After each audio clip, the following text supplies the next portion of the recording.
Well, the third audition, no, just the two. Third time they fly me out is just a meeting with Lorne, and they don't tell you on your way out you're already hired.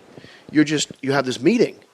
And so I have this meeting with Lorne, and we're talking, and like 600 people had died of heat stroke that week in Chicago. It was a crazy, insane thing. And then we talked a little bit of baseball, and every time I would go down a story, Lorne would say, "We're done talking about that now." And I'm like, what's going on? Yeah, I never had... Finally, Steve Higgins leans over and goes, "Congratulations, you're hired."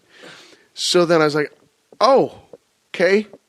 Great. I guess that's why I'm here. So, okay, good. But he really said to you... We're done talking about that now. I never had that Lorne. I had like a very pragmatic, Jay, I know it seems like you're on the back burner. I would just say hang in there. You're the future of the show. Wow. Guys like you. That's nice. You do many things well. Just stick it out. And I would submit walking again because you have guilt and momentum on your side. I don't know why I'm doing Carl Spackler. I know, but Big Head of the Llama, Cinderella story.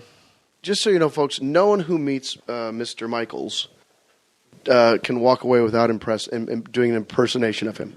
It's said impossible. To me, I had a meeting with him with a list of demands. I had a yellow legal pad because I didn't know how to type my...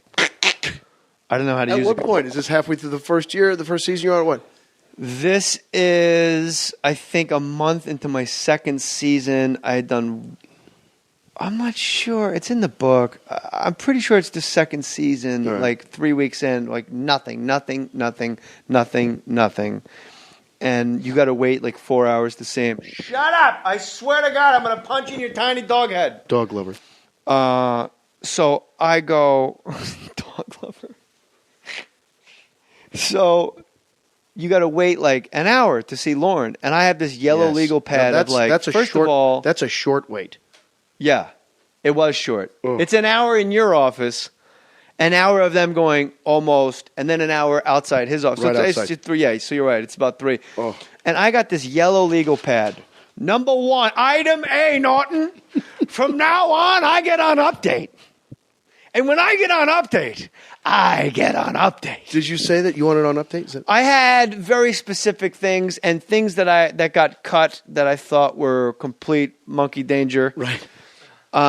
Like Good Morning Brooklyn was a really good show. I don't know why it wasn't on Mohr. Marissa Tomei killed it once because she found out I was a featured performer. Wait, you're not even a cast member? But you know what? The joke's on her, I guess, because I got not jokes on her. She's doing great for herself. But I got to do it with Sarah Jessica Parker, who I really dig, and she was super fun and super game. And I did it with Courtney Cox in the middle of the Friends bananas. Right. So finally they go, okay, he'll see you now. But like the longer you wait, the more like what you wrote down, you're just obsessing. Like my handwriting is like this is like a child wrote this. Like this is. I don't know. Plus and it's the whole legal pad, and it's only 2 pages. So I'm overthinking it. And then they go, what was her name? Erin? She goes, yes. Yeah, the blonde gal. Uh-huh. You go in. So I go in. I go to push open his door, okay? His carpet on his side only lets the door open like 8 inches. Or like, I don't want to exaggerate. About a foot. There's a little tiny half circle. I start. And then his carpet stops the door. And he's sitting behind his desk with his hands folded like, come on in, Jay, make yourself at home. So I now have a decision to make. Do I just, like I'm a linebacker hitting the sled? Do I just drive my shoulder into this door and fucking flip up his carpet and ruin his table and stuff? No. I go in like sideways. I'm on the inside of the office. I roll the carpet backwards towards me. Then I swing the door open in a little half circle because I've measured it out in my mind. Then I put the carpet back down. Then I push the door over the carpet going the other way. It clicks shut. I turn around. He's fucking standing right behind me. Like a horror movie. Like he's right. He goes, I understand that you had some things you wanted to share and things you wanted to talk about. And I go, yeah. And now my list is the most ephemeral thing in the world. And I go, what's going on? And I just feel like I'm not being used, and it just comes out like half-assed. Yeah. And then he sits on his desk and goes, Jay, you're the future of the show. Hang in there. Everyone's done this. Ask Mike Myers how tough it could be. I don't know why I keep doing Carl Spangler. And so then I leave with my stupid notes. You have to start with no. Then you can find your no. Yeah, you're right. Thank you. That no, Jay. No. Whatever you say, no. No. I know. You definitely have the momentum of the show. No. Steve Martin's a friend of mine, and I own a Cy Twombly. It's in my house. No. So he basically told me, like, Lorne Michaels says you're the future of the show. You're feeling... But now I got to unroll the fucking carpet Oh, no. That's to all you're get thinking out. about. Like, it's the most... You like didn't I'm a get through child. your list. Huh? You did not get through your list. No, I didn't. Because he's so smart. He's started going like, speaking, I'm not going to hear this guy out. Jay, before you begin, no. You need to know you're the future of the show. Like, he told me every single thing you could say to this song. Like, fucking The Art of War. Yep. This guy just took every arrow out of my thing that carries arrows. Quiver? Thank you. I was like, it can't be Quiver. That's absurd. It is Quiver. And then I couldn't remember Jack Lemmon. And then I had nothing for the next 5 shows. Wow. But I got him repeating in my head what he said. Yeah. So you were on 1 year. I remember you doing season. that FOP thing with Mark Fops. McKinney. That was one of the characters I auditioned with, which originally for me it was this Fagin? guy. Fagin. Fagin, because I had seen an ad in the Chicago Tribune for a traveling version of, the fuck is it? The Dickens play. Do you have too many couches, an extra table, maybe some boxes that are sitting in the hallway next to the door? Try Huggies. Get it out of your house. Do you have too many Huggies boxes that maybe you want to get rid of because you use so many diapers? Go to U.S. Storage Centers and store it. Go to jmohr.com, click on the U.S. Storage banner, and get 3 months off up to 50% based on availability. You will also receive a $25 moving supplies credit, boxes, locks, whatever you need. Go to jmohr.com, hit their link, and learn all about U.S. Storage Centers. These are really good people. You'll like this. Every dollar that you spend, they match it. When you round, like let's say it's like you spend $42.08 and you round it up to $43, they match it, and it all goes to curate.org. Curate like kidney, curate.org, which is a kidney cancer research charity. So, and the guy that runs the company, Barry Hoven, he does all the administrative costs out of pocket. You do that hat guy a lot. People don't realize you're doing it. Andrew laughed. Hour and a half. Here's how it starts. There's a porta potty on stage. For 5 minutes, I'm inside the porta potty. Lights come up. They announce me. People are going, where is he? Then I come out of the porta potty. I take the hat, go, and then I go back in the porta potty. 5 more minutes. It's an insane show. People get angry. For the 20 people that eventually stay, they start laughing. That's my stand-up act. I love it. You know who really liked it? Colin Quinn. How much do you love Colin Quinn? I love Colin Quinn so much. Let's call a spade a spade. Koechner's on stage doing FOP material with a Canadian kid in the hall.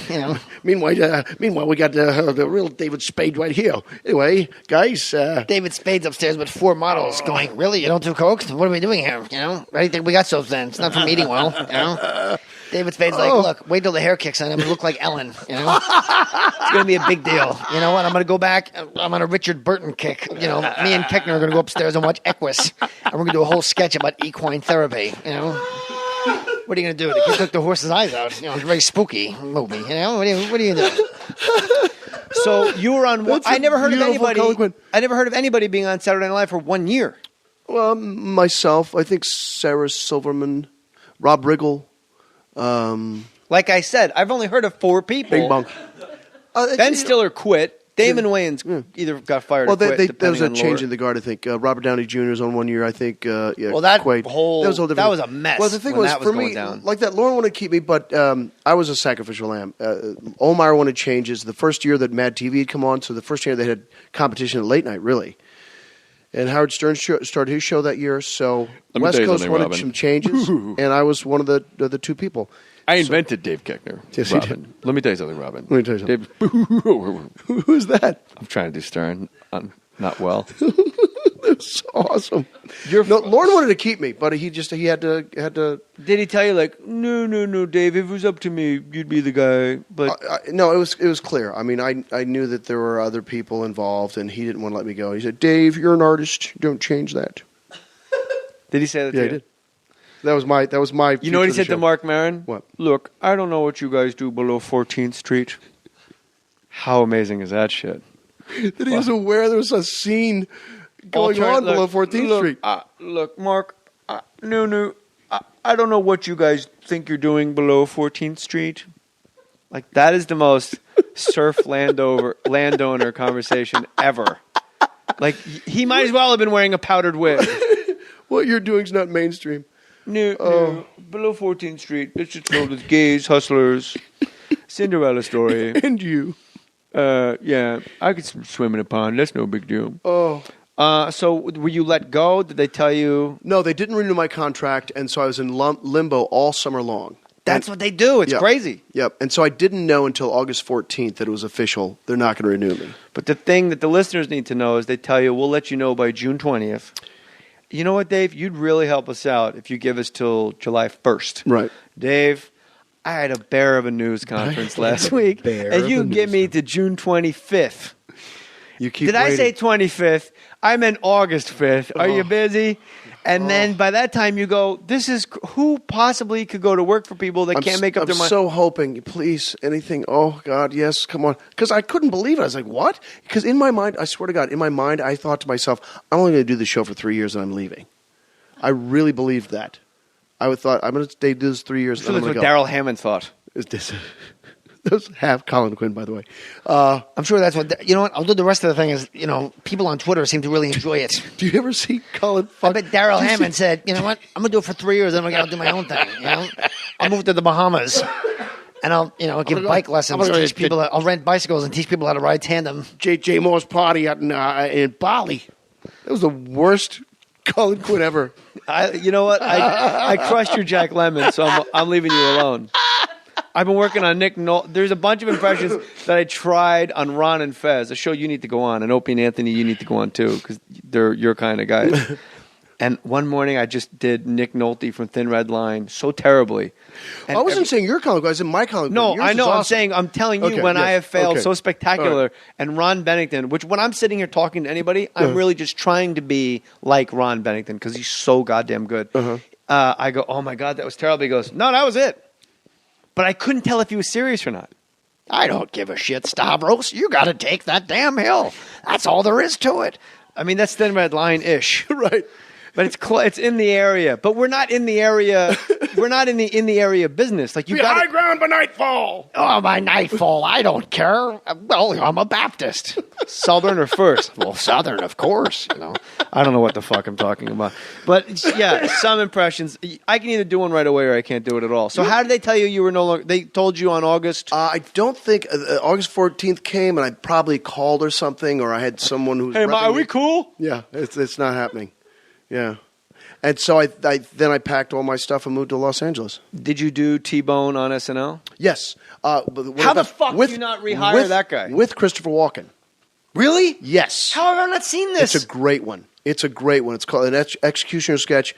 Dennis McNicholas and Andrew Steele had the idea. They massaged the premise of there has to be a witness, a citizen witness to an execution. So they massaged the premise like, okay, no, there's a citizen who's going to actually do the execution. So that huge, like an electric chair handle, and Gerald, the T-Bone's character's up there, and Tim Meadows is the warden. He's sitting there, and Christopher Walken's all strapped in. He goes, "Any last words?" I forget what the guy's name was. Like, yeah, tell my mother, tell her. And I go, bzzz. And he goes, yow. He made that. You I keep go, hitting it by hey, accident. sorry about that. That was me. Fire in the hole. Hands got a little sweaty. And he goes, execution, please. It's okay. T-Bones. I kind of like to meet this here fella. And it was actually a really good sketch. And we had Sounds an great. actual out. There was a real out to the sketch. And so it killed. It was What do you mean an out? Well, a like, good ending. there was a blow to the sketch. Yeah, yeah. I don't know. But people listening don't know what that Oh, means. right. Sorry. There was an actual laugh and a joke out to the sketch. Most rather than sketches just- you go, well, I guess that's that. Bam, bam. And then they vamp out. Right, exactly. There was a huge laugh at the end of the sketch. They buried it at the bottom of the show. Joan Osborne's second song got cut. She glared at me at good nights. And the whole time we're doing the show, Jim Brewer came down to the floor to laugh, to laugh extra hard right behind cameras to support Yeah, me. It was Jimmy's a beautiful. good He's man. awesome. He came down to support. So it was January. I'd been there all year. It was my first hit. Well, the fops had fizzled. So this thing finally got in there, and it blew up. It was the last thing of the show. I was so happy. I was on cloud 9, right? And so then every time I'd try and get another sketch on, they'd always change it to something not very good. Change your sketch. Change the in the Gerald rewrite sketch. room. No, like Lorne would. Lorne wanted to now protect it because, okay, this thing might work. So they just keep changing because they,